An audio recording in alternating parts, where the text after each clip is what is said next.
andén, que no atropellen tu opinión. Súbete al andén, que no atropellen tu opinión. Aquí tú podrás compartir, debatir lo que a ti, lo que a mí nos pueda interesar. Son muchas voces unidas en una, nadie te viene a callar. Bienvenidos, aquí comienza el andén. Es un gusto acompañarlos, es un gusto estar con ustedes para hablar de los temas de la semana. Una semana políticamente en Colombia enfocada en el Congreso. Se acabaron las vacaciones, volvieron a legislar, ya estamos en extras, pero también una semana marcada por el gatico, por el hijo de Enilce López La Gata, el hombre al que el comisionado de paz nombró facilitador y por eso terminó libre en otro de esos temas que ponen la lupa sobre la justicia, sobre el proceso de paz y que todavía tiene más preguntas que respuestas. Un juez que está en serios problemas. La semana de las protestas que se registraron en la entrada al Congreso de Colombia y la semana que llega será la de las protestas, la del gobierno, la marcha para apoyar las reformas y la de la oposición un día después. Soy Camila Carvajal, es como siempre un gusto acompañarlos. María Camila, buenas noches. Camila, quienes nos ven, buenas noches. La semana, como usted dice, de las protestas, pero también en la que conocimos los primeros textos de las reformas del gobierno. Entonces la semana de la polémica, por lo que empieza a hacer ese trámite en el legislativo. Reforma a la salud, reforma de humanización de las cárceles, Plan extras para hablar de fracking. Ah, sí señora, la hoja de ruta del gobierno, casi nada.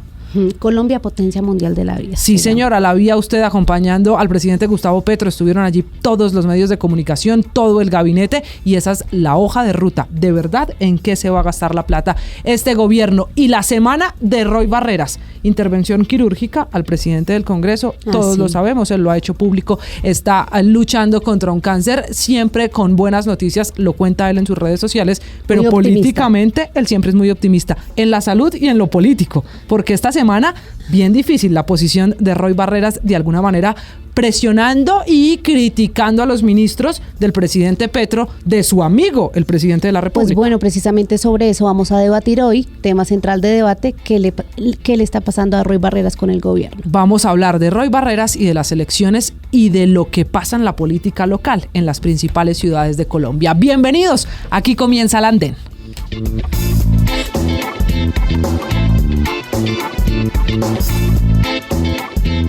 Ya regresamos a El Andén.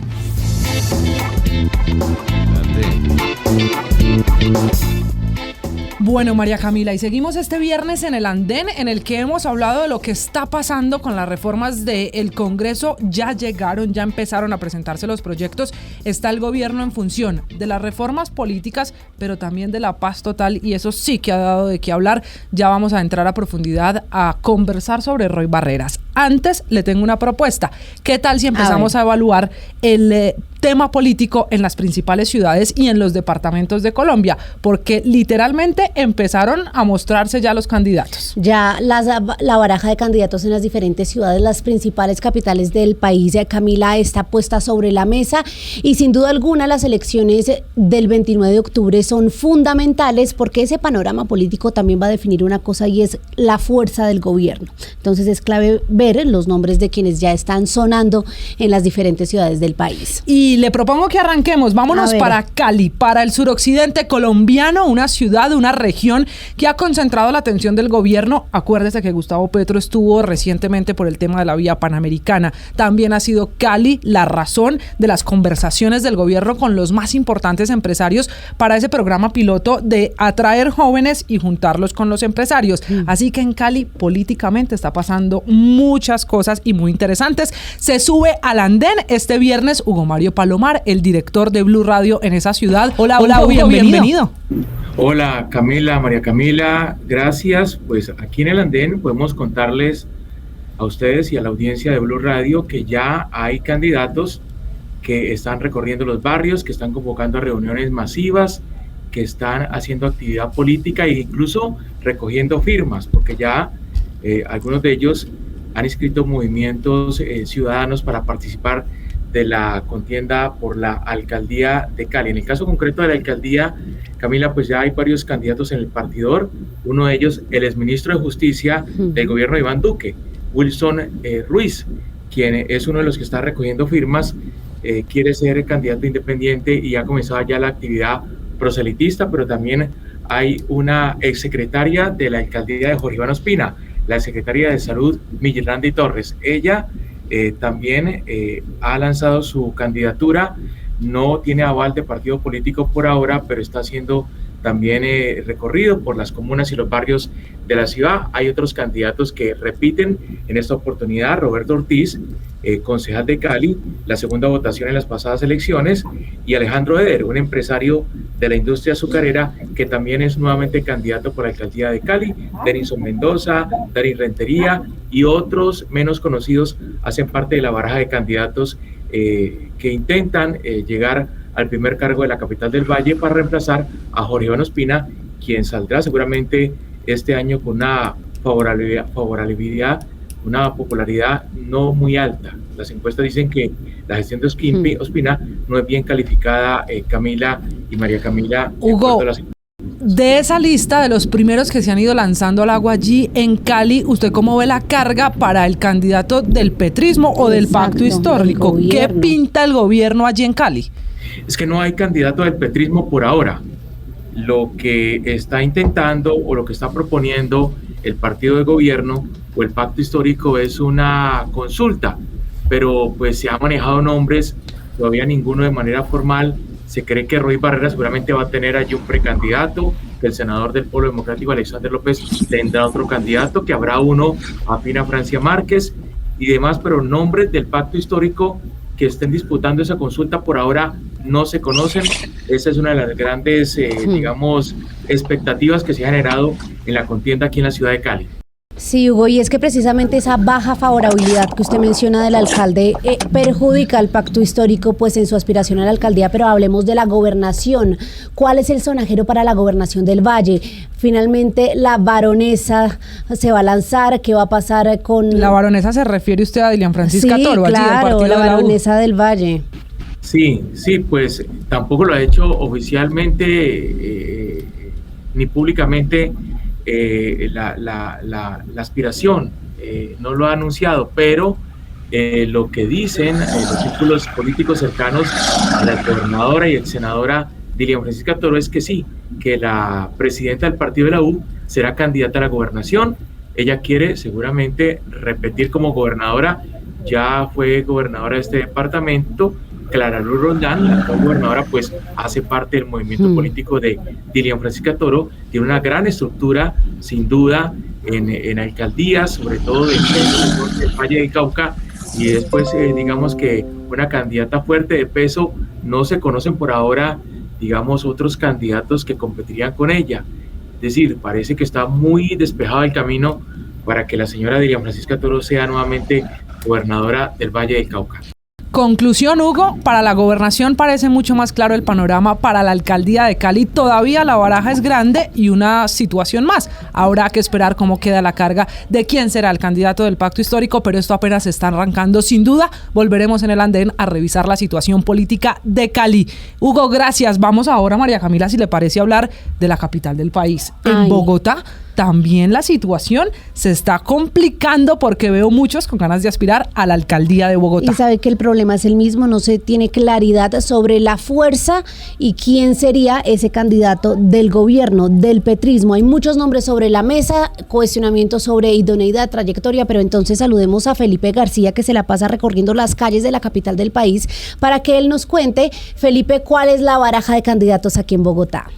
Pues puntualmente, Camila y María Camila, ya son dos los candidatos que ya anunciaron su candidatura oficial para reemplazar a la alcaldesa Claudia López. El primero, el exministro de Defensa Diego Molano, el expresidente Iván Duque de la administración pasada, se lanzó hace unos días a la alcaldía de Bogotá con una premisa y fue defender el metro. Incluso el exministro de Defensa, escuchen ustedes, le pidió en una carta a la alcaldesa Claudia López convocar a una consulta popular, esto con el fin de defender la construcción precisamente de esta primera línea del metro de Bogotá, que recuerden ustedes, la alcaldesa ha defendido mucho que ya avanza en un 18,2%, sobre todo en este patio taller en Bosa. Dice el exministro que hay que defender la primera línea del metro de lo que dice él son los chantajes del presidente, o del gobierno más bien, del presidente Gustavo Petro, y más bien de las declaraciones del ministro de Transporte Guillermo Reyes, que finalmente terminó rectificando en el Congreso de la República esta semana. Puntualmente dijo Diego Molano en la carta: el país ha sido testigo durante las últimas semanas del chantaje y la la intromisión indebida del gobierno nacional que busca frenar el avance de esta importante obra. Y el segundo candidato es el también de la administración pasada de Iván Duque, es el ex director del DANE, Juan Daniel Oviedo, muy conocido, ustedes recuerden, por su particular manera de hablar y sobre todo por ser uno de los mejores economistas del país. Y lo hemos tenido, Felipe. Aquí en el andén varias veces estuvo, se subió con nosotros a hablar en el lenguaje de los jóvenes, de los temas de los jóvenes, pero un hombre además que ha empezado esta campaña, Felipe, caminando, recorriendo parques y haciendo ejercicio. Lo vi muy fit en ese lanzamiento. Precisamente eso les iba a comentar, que fue el martes, precisamente esta semana, se le vio muy contento a Juan Daniel Oviedo en el Parque Nacional, ratificando su anuncio, que ya lo había hecho por Twitter, recuerden ustedes, a través de la recolección de firmas como candidato independiente. Entonces tendrá hasta el próximo 29 de junio para lograr recolectar como mínimo 150,000 pesos, 150,000 firmas, disculpen ustedes, que es lo que se necesita para precisamente ser el candidato oficial de la alcaldía de Bogotá. Pero se preguntarán ustedes, compañeras, ¿quién más está en el sonajero pues para ser candidato a esta alcaldía? Llevamos a Molano, a Oviedo, y usted me va a sumar a ver. Estábamos en esos dos y vamos con Gustavo Bolívar, que todavía no ha anunciado su candidatura oficial, pero que ya ha dado algunas pistas por ahí en su cuenta de Twitter. También está la concejala actual de Bogotá, Lucía Bastidas, que está en este momento en la Alianza Verde, pero que incluso se ha enfrentado varias veces a su partido allí dentro del consejo. También el ex secretario de gobierno, Luis Ernesto Gómez, y también el ya conocido en contiendas electorales, Holman Morris. Y le sumo otros. Rodrigo Lara también lo analiza. Pero no ha tomado una decisión, está en la misma situación de Gustavo Galán, Bolívar. También lo analiza. Y, bueno, él ya mencionaba a Holman Morris, que sería, dentro del petrismo hay una pelea, Camila, por ese nombre. Y pues Gustavo Bolívar lo que está esperando es tener el total respaldo del presidente Gustavo Petro, pero recordemos que él había dicho que se iba a dedicar a sus producciones. Pues ya está escribiendo una novela, eso dijo, ¿no? Entonces por eso no ha tomado la decisión. El panorama en Bogotá al menos sería entonces con esos 6 candidatos, 2 de ellos ya confirmaron su intención. Hablamos de Molano y Oviedo, exfuncionarios del gobierno Santos. Habrá que esperar qué termina de pasar en ese que es quizá, María Camila, después de la presidencia, el segundo cargo de elección popular más importante en el país, por lo que significa, por el impacto que tiene con el gobierno nacional. Absolutamente. Por el metro, que es la gran polémica. Nada más. Tema de discusión y debate nacional por 2 semanas, y es un tema que le concierne y afecta únicamente una ciudad, la capital del país, pero pues mire usted la magnitud. Nos tiene a todos hablando del metro. Felipe, vuelvo con usted para que nos cuente qué pasa la siguiente semana, cómo van estos candidatos tomando decisiones y que camine con ellos las calles de la capital del país, a ver qué decisión van a tomar los bogotanos. Listo, ¿sabe que también es importante de aquí de Bogotá los proyectos que están en juego, como el Regiotram del Norte, como los 3 cables aéreos, que ya mucho ruido le ha hecho la alcaldesa Claudia López precisamente por las declaraciones del ministro de Transporte, Guillermo Reyes? Hay que esperar a ver qué es lo que dicen los candidatos. Y sabe que va a ser clave, ya que usted habla de proyectos, si en ese sentido quien llegue a la alcaldía de Bogotá va a ser de gobierno, de oposición, partidario del metro o no. Eso va a determinar la relación con toda la ciudad y el gobierno de Gustavo Petro. Felipe García, el periodista que cubre Bogotá aquí en Blue Radio, pero sigamos recorriendo el país. ¿Para dónde nos vamos? Vamos primero a Santander, porque es que Rodolfo Hernández esta semana sorprendió a muchos. ¿Qué tal la posibilidad de que el ingeniero, ex candidato a la presidencia, el segundo en votación contra Gustavo Petro, sea el candidato del petrismo en Santander? ¿Me explican? Pues es difícil de entender, hace parte, Camila, como de esa dinámica. ¿Se acuerda de la política es dinámica? Bueno, aquí vemos el dinamismo en toda su expresión y por eso saludamos hasta ahora a Javier Rodríguez. Javier, por favor, cuéntenos, explíquenos cómo podemos entender que este aval se vaya a dar de esta manera. ¿Y si se va a dar, Javier? Hola Camila y María Camila, un saludo especial desde Bucaramanga. Pues los ciudadanos también están sorprendidos por esta posible alianza del petrismo, el pacto histórico con Rodolfo Hernández.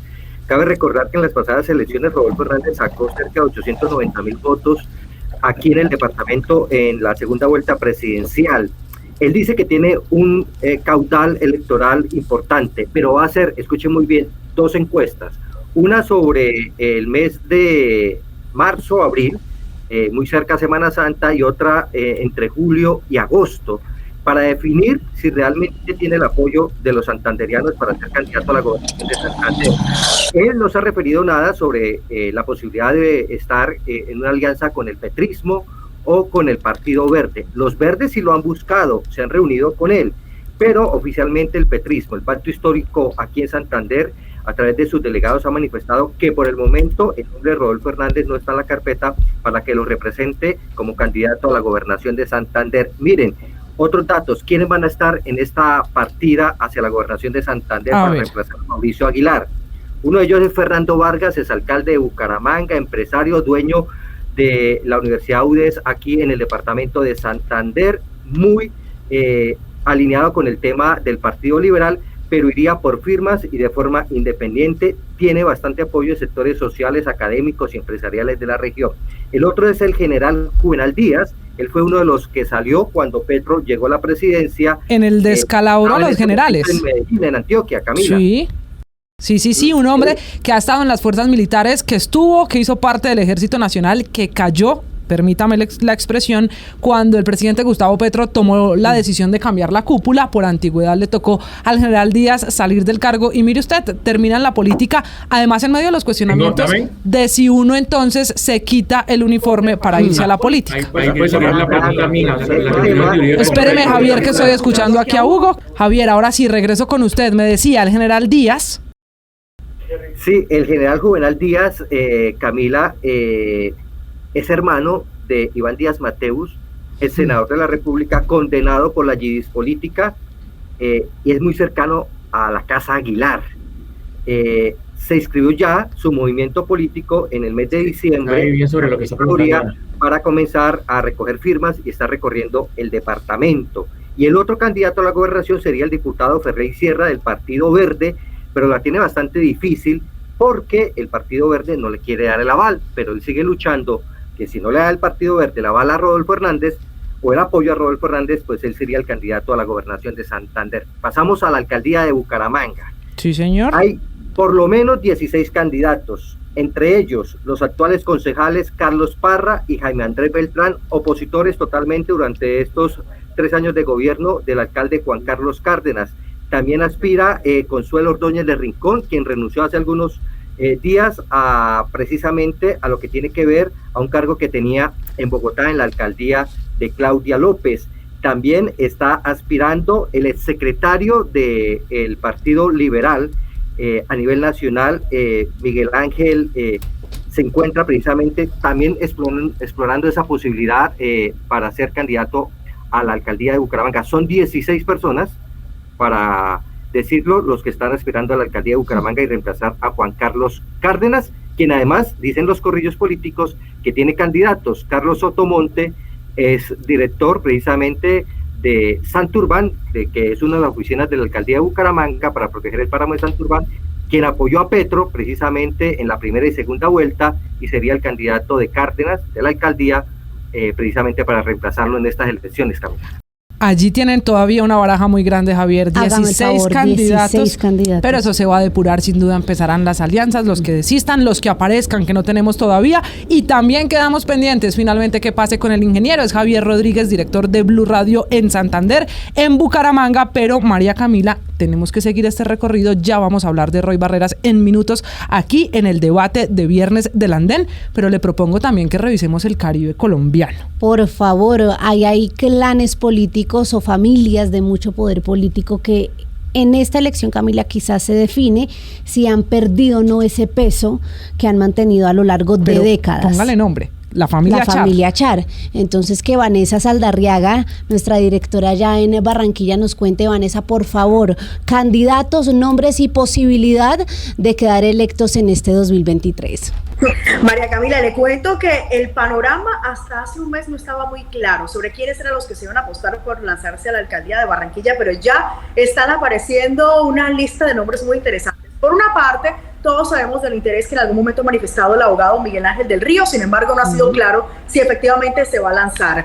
También Armando Benedetti volvió a sonar estos días por cuenta de un trino que hizo Nicolás Petro, el hijo del presidente, en el que invitaba al actual embajador en Venezuela y al actual abogado a que se unieran en una consulta popular y que así las fuerzas del Pacto Histórico en el Atlántico definieran quién iba a quedar. Pues no hay una respuesta sobre esto, pero son nombres que están allí en el tintero. Los que ya dijeron que sí van con su candidatura son el abogado Luis Enrique Champs, conocido por la denuncia que hizo sobre las coimas que había tenido que entregarle al entonces alcalde de Barranquilla, Alejandro Char, por las obras del megatanque de 7 de abril. También está el conocido turco Hassano, un hombre que se hizo conocido por dar mercados a los pobres en la pandemia, pero que después utilizó esto durante las protestas para salir a la calle a hacer proselitismo político. Carlos Acosta Julio es la apuesta de la casa, en este caso del actual alcalde Jaime Pumarejo, es un hombre que ha estado vinculado con el desarrollo de muchos proyectos como el Malecón del Río, la renovación de más de 200 parques en la ciudad y que ahora quiere ser alcalde.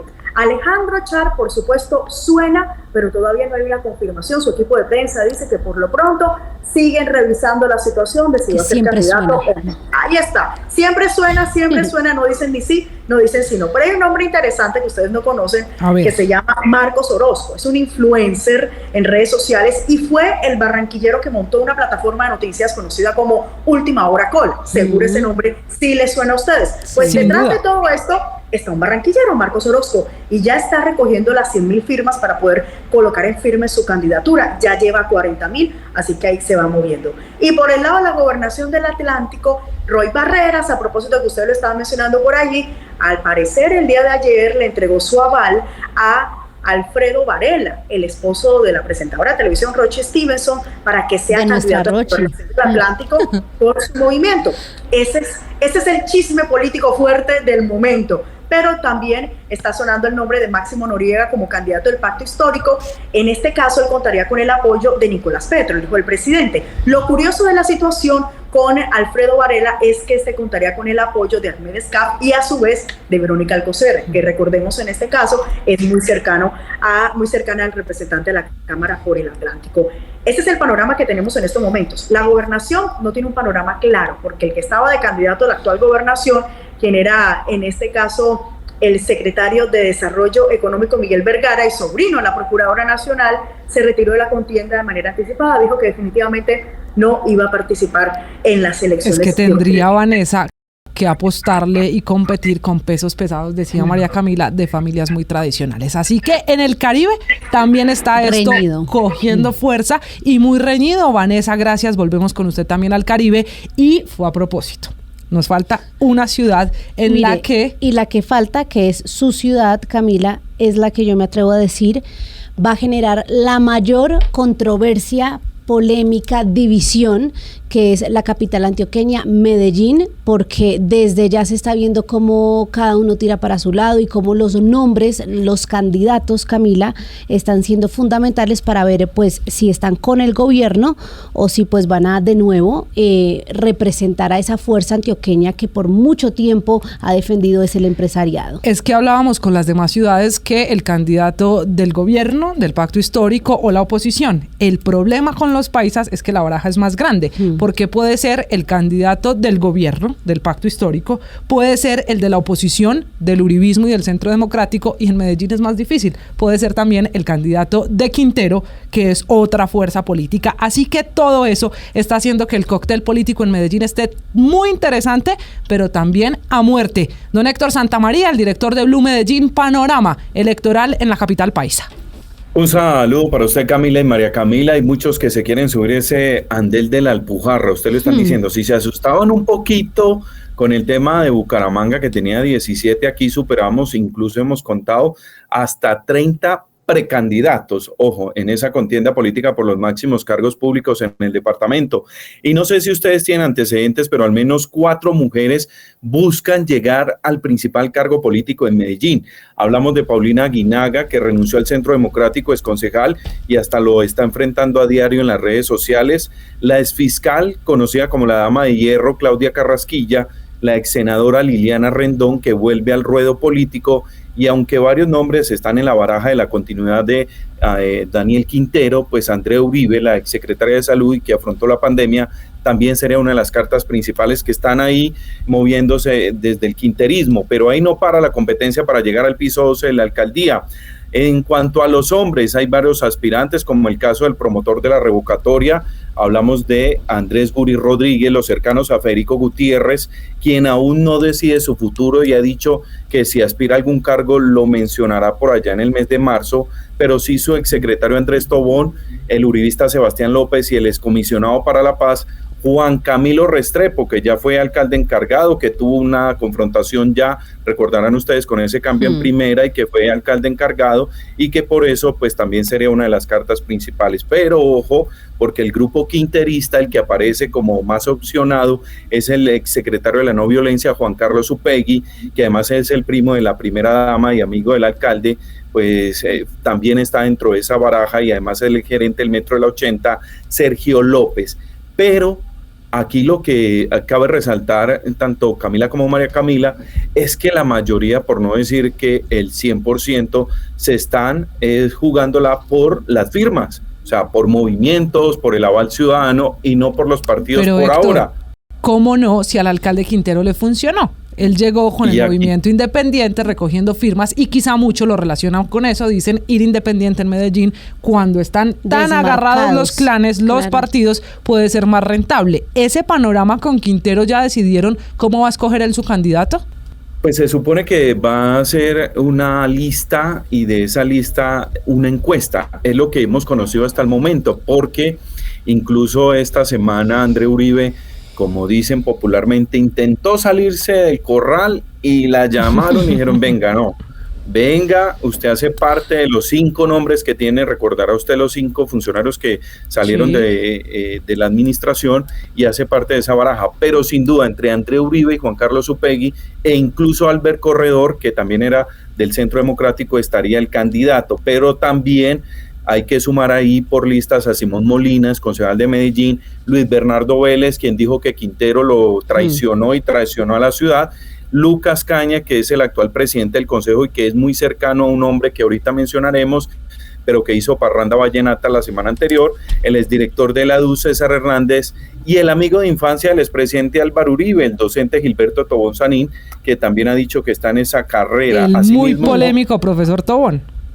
Sí, y asimismo Alfredo Ramos, que es el hijo del exgobernador Luis Alfredo Ramos, que dijo que todavía no sabe si va a la alcaldía o a la gobernación, y también otra persona que desde la gobernación o desde la asamblea departamental viene generando mucho ruido, es Luis Peláez, todo por las denuncias a la administración Quintero y todo el manejo con EPM Hidroituango, pero pues hace parte, mira ahí ya todos los nombres que hemos mencionado a la alcaldía, y en la gobernación está un poco más, en esa acera de enfrente, en la carrera hacia la gobernación. ¿Quiénes se quieren montar? Precandidatos, pues en las aspiraciones el ex senador Julián Bedoya, que hizo almuerzo con vallenato, regalos y de todo, y que ha generado toda una controversia por esa alianza que habría entre el Partido Liberal y una parte, en el caso del presidente del Partido Conservador Trujillo, que no sabemos si continuará o no, pero pues que hizo todo ese cuestionamiento, todo por, recordemos, el título de abogado que fue anulado, luego recuperado con la Universidad de Medellín. También el exalcalde de Río Negro, el uribista Andrés Julián Rendón, así como Mauricio Tobón, recordarán ustedes el gerente del IDEA en la época de Luis Pérez, y que repite en estas nuevas elecciones regionales, pero también el amigo del alcalde Daniel Quintero, y que podría ser aquí una flecha importante para el petrismo, y es el exsecretario Esteban Restrepo. Él fue quien encabezó toda la campaña de Gustavo Petro en Antioquia, fue el que hizo el empalme, es el que ha estado encabezando todas esas relaciones entre el gobierno nacional, el departamento de Antioquia, y podría ser una carta fuerte, pero sin duda también el otro fuerte es quien afrontó toda la pandemia y los momentos cuando no estuvo Aníbal Gaviria, el exsecretario de gobierno Luis Fernando Suárez, quien también en acto público ya dijo que va en esa candidatura hacia la gobernación. Así que por ahora suenan a la gobernación el exsecretario Esteban Restrepo, Luis Fernando Suárez y sin duda Julián Bedoya como otra de las opciones fuertes para la gobernación de Antioquia. Es el panorama. Mejor dicho. Usted tiene también allí muchos candidatos. Volveremos a hablar, tendremos que debatir aquí en el andén de Julián Bedoya, que recibía aval conservador. Pero también liberal. También liberal. Y entonces aquí, ¿cómo entendemos esa situación? Mitad y mitad. No saben todavía quién sí, quién no y qué otro se le puede acercar. Pero ojo, porque si están divididos del Partido Conservador a nivel nacional, en Antioquia también están divididos los conservadores. Entonces eso hay que Volveremos, Héctor, a pararle bolas, como dice usted, a la situación en Medellín. Así que, Camila, cumplimos con presentarles esta noche el panorama en las ciudades. Y vamos a hacer la primera pausa para venir a debatir sobre Roy Barreras, un hombre que esta semana tiene a muchos preguntándose qué le pasa a Roy. Pues nos lo preguntamos en el andén con nuestros panelistas. Esta noche sabremos qué está pensando el presidente del Congreso y para dónde va de cara a las reformas. Una pausa, ya regresamos. Esto es el andén.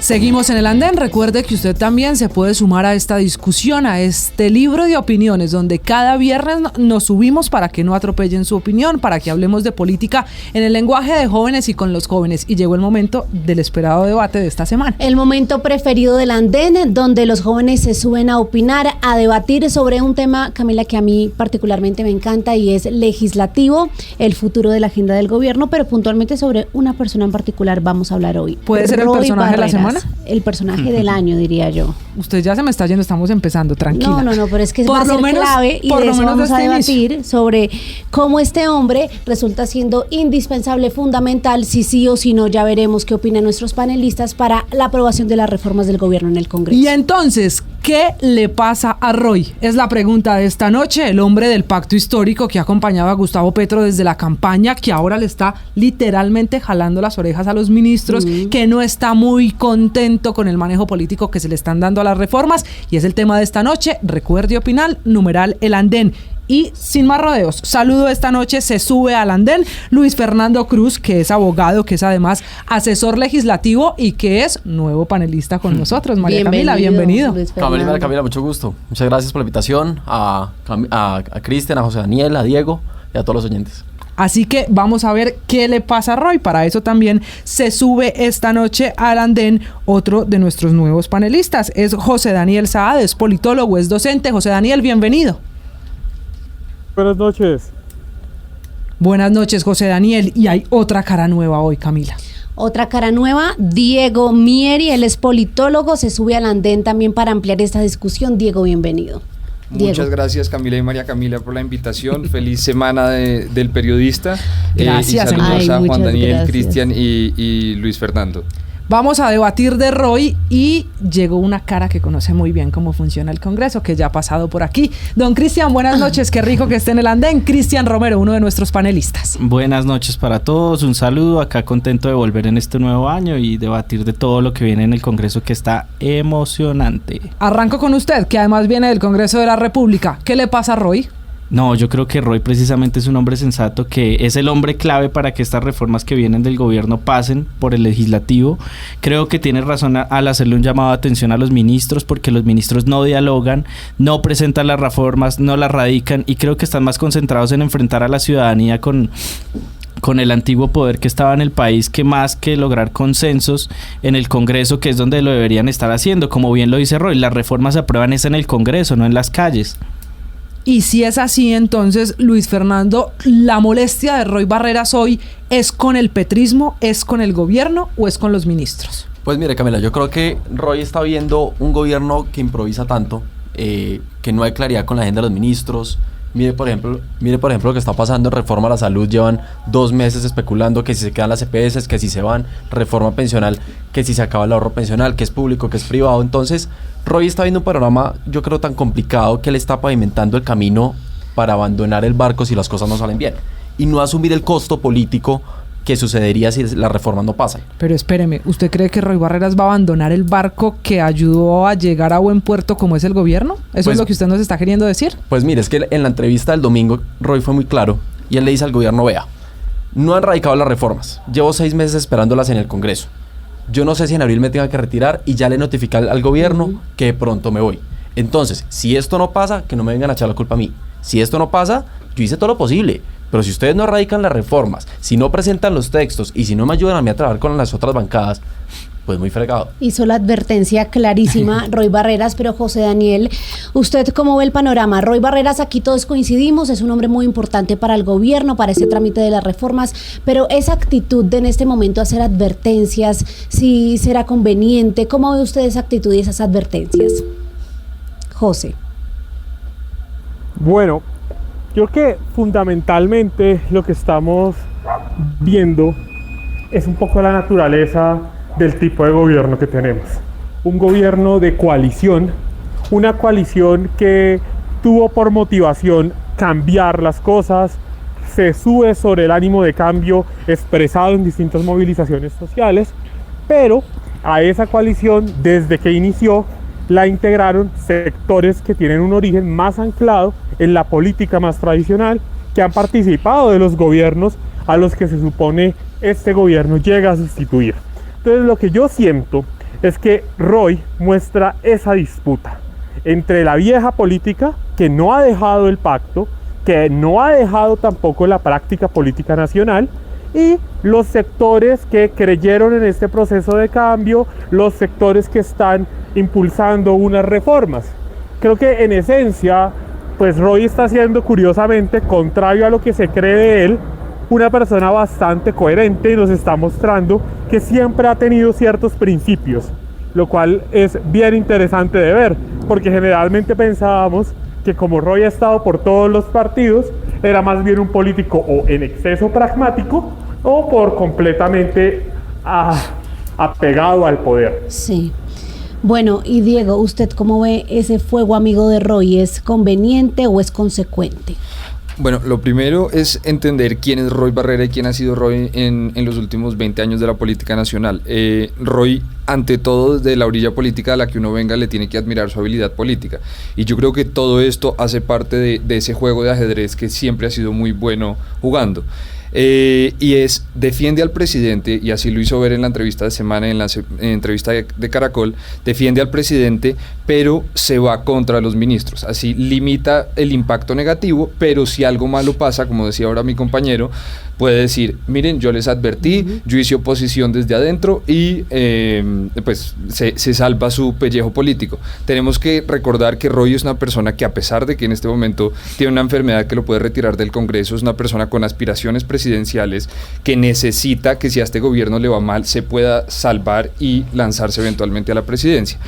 Dicho eso, es cierto que Roy sí tiene unos principios y tiene unos ideales políticos que está defendiendo, y yo, a pesar de que no soy una persona que respete políticamente a Roy, sí creo que es una persona que en este momento está siendo fundamental al ponerle el tate quieto a algunas reformas excesivas y poco responsables de este gobierno, como lo es la reforma a la salud. Y me extiendo diciendo una cosa más, y es que también hay una molestia legítima de Roy, porque al ser presidente del Congreso, pues cita a sesiones extraordinarias, pues que es un esfuerzo para el Congreso, y el día que tienen que presentar todas las reformas no presentan ninguna. Entonces, naturalmente, si uno, el jefe, le dice organice un evento, y el día del evento le dice sabe que ya no, pues obviamente va a haber una molestia legítima. Yo creo que acá hay algo importante que hay que decir, y es: Roy es la persona que está protegiendo al presidente, porque precisamente estas alarmas no las ha hecho ahorita en la entrevista que salió en Caracol, sino las viene haciendo desde el inicio de la legislatura, donde él asume como presidente y le tenía que estar pidiendo a los ministros: oiga, radique las reformas, oiga, tiene que presentarla.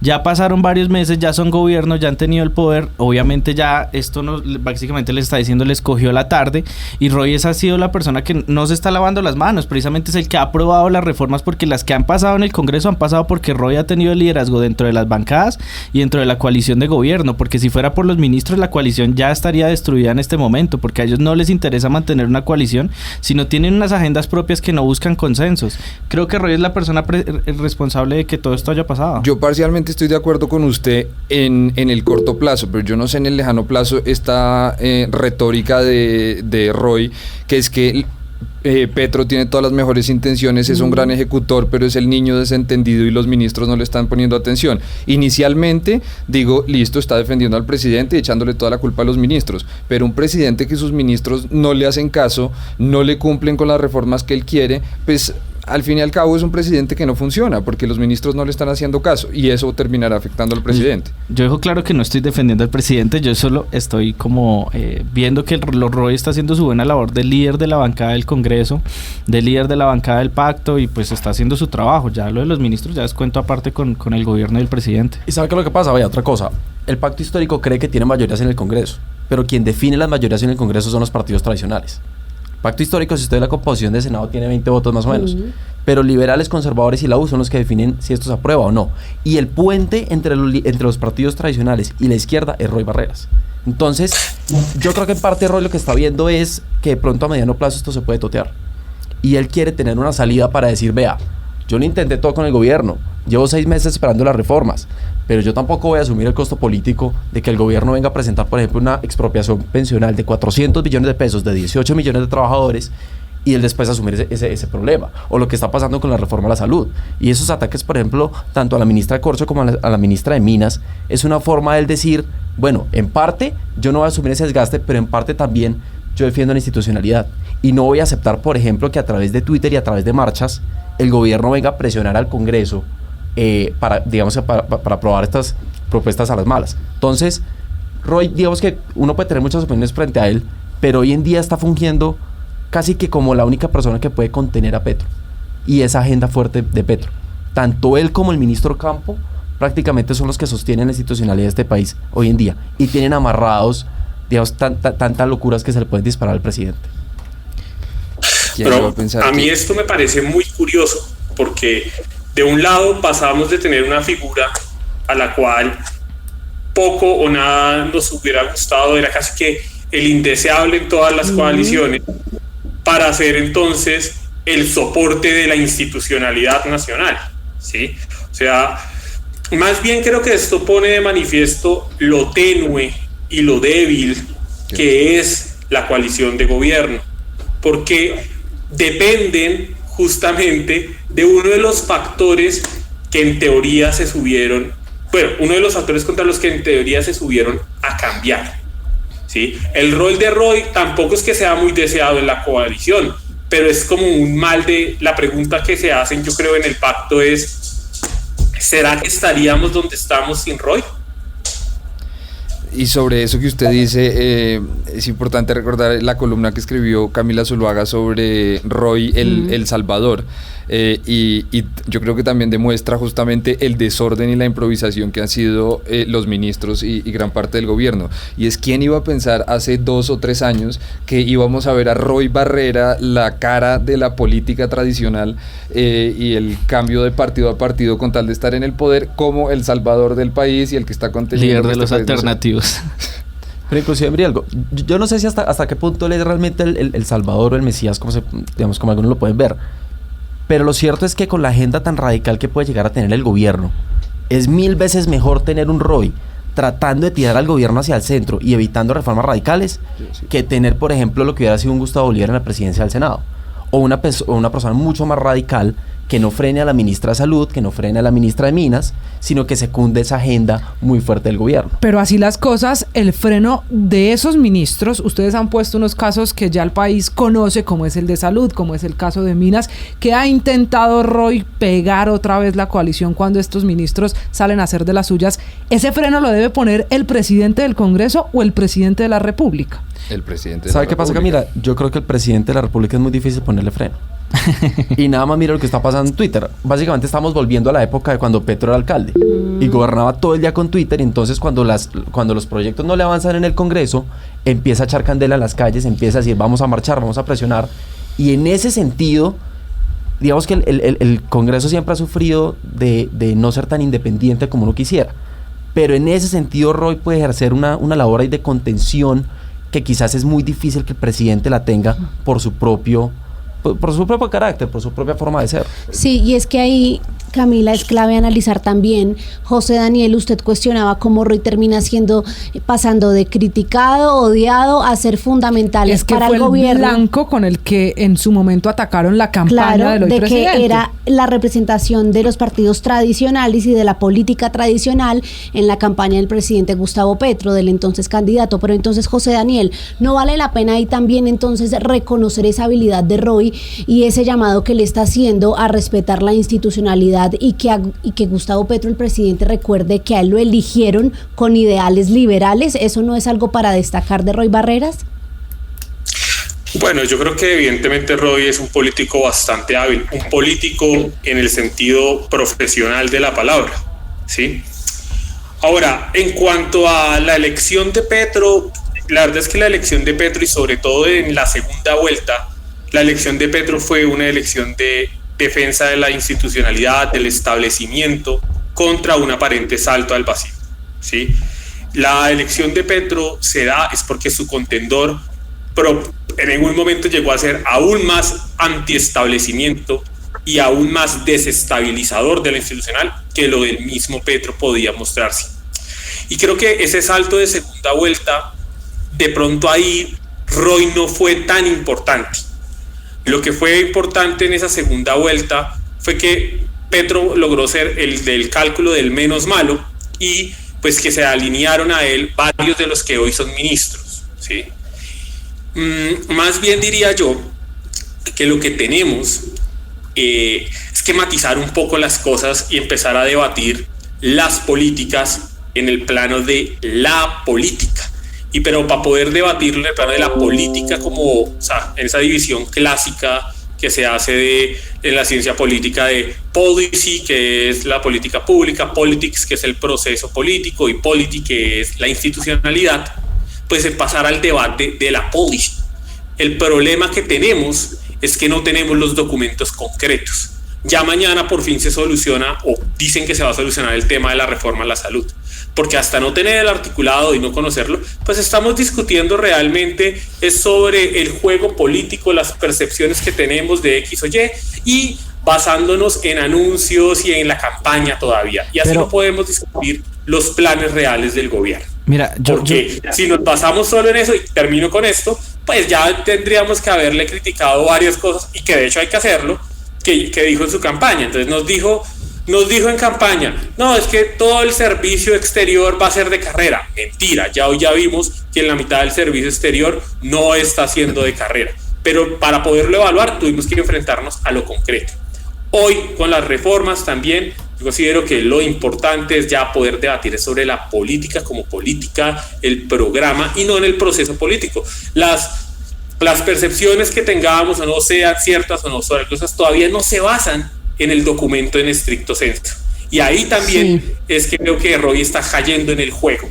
Y es en el juego de ponerse a debatir sobre las percepciones políticas y no sobre la política como programa.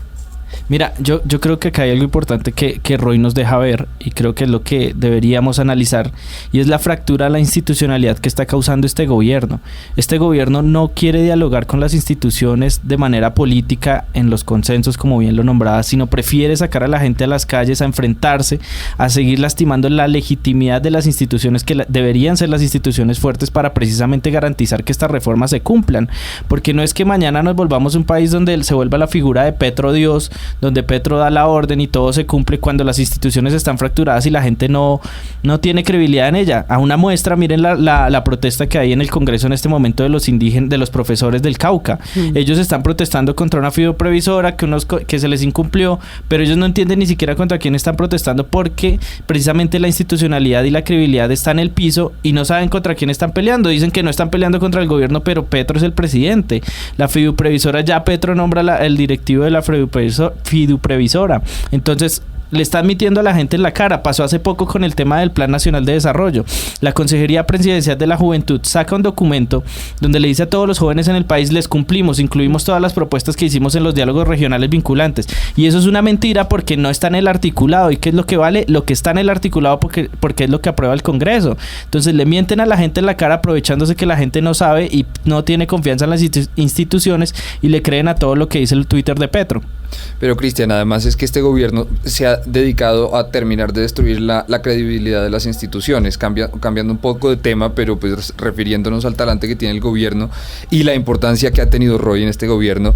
Es, por ejemplo, liberan al gatico, el hijo de la gata. Al gatico. Alias. Sí, así es el alias. Así es el alias, sí.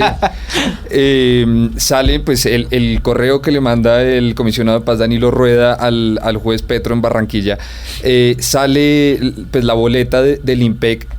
Es evidente que el gobierno lo quiso liberar intencionalmente, y a los 5 minutos, cuando esto se vuelve un escándalo gracias a Blue Radio, sale el gobierno, saca un comunicado diciendo: eso es mentira, esto fue un error. Y entonces a lo que voy es, terminan de legitimar las instituciones porque toman decisiones que son más que evidentes, pero cuando se dan cuenta que van a quedar mal, se echan para atrás.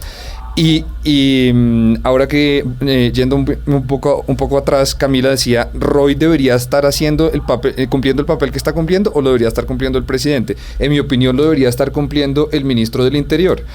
Pero el ministro del Interior poco lo vemos de vez en cuando van a hacer anuncios y se ve, pues usted, Cristian, debe saber muy bien por debajo del Congreso repartiendo mermelada, pero no sabe liderar la bancada, pues no tiene la experiencia política. Es que es el juego político, además, lo que está aquí de fondo. Así que quiero que hablemos de unos temas muy rápido, con unas respuestas muy rápidas, para que todos hablemos de esos temas que hoy tienen de alguna manera en problemas al presidente Roy Barreras. Cristian, ¿va a ser Roy la cara de la oposición en Colombia con lo que está pasando y si el gobierno sigue en el camino en el que va? No, creo que Roy va a ser la figura que va a llegar a grandes consensos en el Congreso y creo que eso es lo importante. Bueno, José Daniel, ¿es Roy entonces un muro de contención? ¿Qué pasa si Roy se va en abril?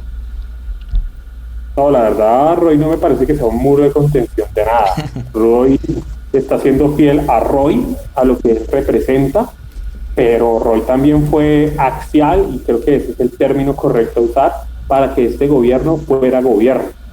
Que si Roy se va en abril, la verdad lo veo poco probable también.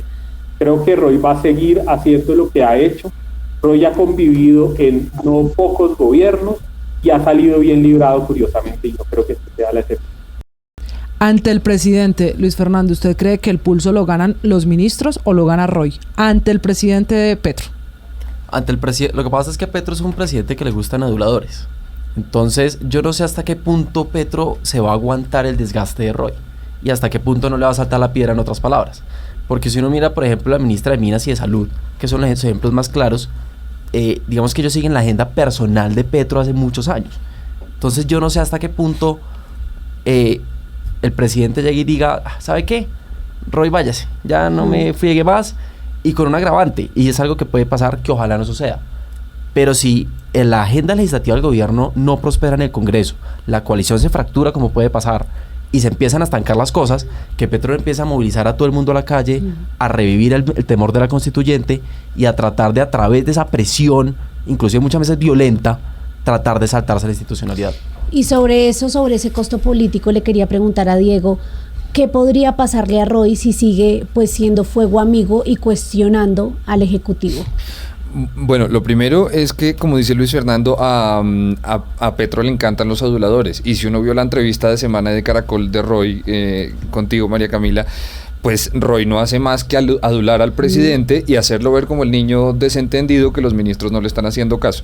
Pero pues yo creo que en este hasta que esta legislatura se termine, va a seguir ahí Roy, y Roy va a ser fundamental, y Roy le va a ganar a los ministros, porque es que sin Roy Petro no puede pasar ninguna reforma, y de hecho Roy ha logrado grandes consensos en la reforma a la salud que posiblemente presenten en estos días. Fue Roy el que logró pues el cambio de que no terminen de destruir las EPS y que las EPS probablemente sigan siendo gestoras del presupuesto. Quedémonos con Roy como presidente del Congreso y entonces les recibo un sí o un no. Con Roy como presidente del Congreso, ¿las reformas Petro van a pasar? ¿Habrá luz verde, José Daniel? Sí, pero francamente cambiadas en su forma y contenido. ¿Pasan, Cristian, las 3 reformas claves? Yo creo que los partidos van a ser los grandes salvadores y van a moderar todas las reformas. Luis Fernando, ¿sí o no? ¿Cómo lo ve usted que está todos los días allá en el Congreso? Yo creo que si llegan a pasar, pasan un poquito más moderadas de lo que estarían si no estuviera Roy. ¿Y esa moderación es porque la logra Roy o la logra la oposición? No, hay un liderazgo indiscutible de la oposición, pero también una cercanía de Roy. Digamos, es mucho más fácil dialogar con Roy. Liderazgo de oposición no hay. Con la oposición. Es mucho más fácil. Si se moderan es por Roy. Sí, pero digamos que es mucho más fácil llegar a un consenso con una persona como Roy, digamos un político tradicional, y no con un radical de izquierda que no acepta otras posiciones. Pero bueno, a Roy le toca ir a ayudar en cámara. A mí me suena que es más fácil negociar con Roy porque lo conocen muy bien. Es no, que y porque Roy cae bien en todos los partidos. Lo cuestionan, pero cae bien. Diego, ¿pasan o sí? ¿Pasan las reformas, sí o no? Yo creo que tengo la sospecha que no, bueno, primero, las que van a presentar van a estar mucho más moderadas, se van a terminar de moderar en el Congreso y yo creo que no van a pasar las 3 por un tema de tiempos, porque se están demorando mucho tiempo en presentarlas. Esta Semana Santa en mitad de esta legislatura, la legislatura es muy corta y yo creo que por tiempo alguna de esas 3 se va a caer. Y lo advierte el mismo Roy. Él sabe que eso puede pasarle, así que Roy Barreras es el personaje de esta noche en el andén. A todos ha sido un gusto, se nos acabó el tiempo muy rápido, señores. Se pasa volando. Gracias a quienes se subieron por primera vez al andén, a José Daniel que nos ha acompañado a distancia. Como siempre es un gusto debatir los temas de la semana. En el programa de jóvenes para jóvenes, en el lenguaje de los jóvenes. María Camila, nos oímos el otro viernes. El otro viernes con un tema así, igual, de debate interminable con jóvenes que se suben al andén de Blue Radio. Chao. Súbete al andén que no atropellen tu opinión. Súbete al andén que no atropellen tu opinión. Aquí tú podrás compartir, debatir lo que a ti, lo que a mí nos pueda interesar. Son muchas voces unidas en una. Nadie te viene a callar.